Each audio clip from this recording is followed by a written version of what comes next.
Le cinéma vérité, une approche révolutionnaire du 7e art, se distingue par son audace et sa franchise.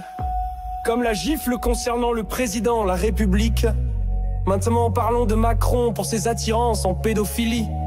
Il aurait connu pour la première fois son épouse lorsqu'il avait 14 ans, donc encore un enfant. Parlons de la dernière interview avant la gifle. Elle évoque la mort. Bizarre, non? Mon ennemi est actuellement perturbé ou inversé, ce qui pourrait la rendre plus vulnérable, plus fragile. À chaque prise de parole, elle risque gros la pétasse.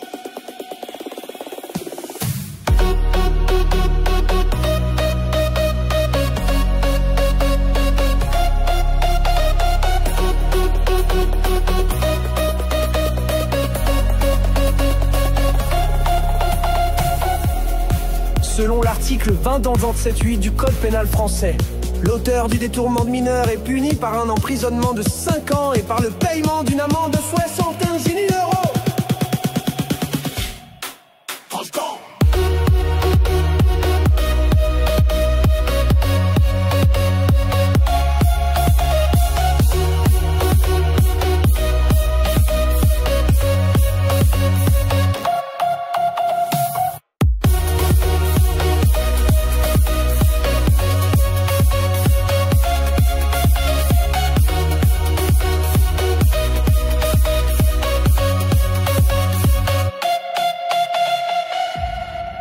Brigitte n'est pas citée dans cette affaire.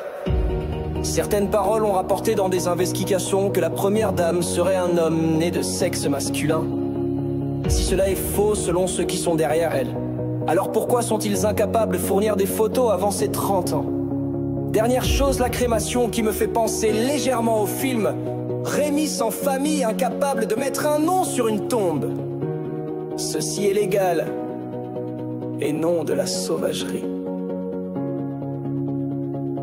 Dans un monde saturé de traditions polies et souvent éloigné de la réalité, le cinéma vérité revendique un retour à l'authenticité avec une intensité implacable. Les films se déroulant sous cette bannière sont souvent une exploration des vérités cachées, des injustices sociales et de la complexité de l'expérience humaine. Ils osent dévoiler ce que beaucoup préféraient ignorer, questionnant ainsi notre compréhension du monde. Cette approche, aussi audacieuse qu'engageante, ne se contente pas de représenter la vérité. Elle la défie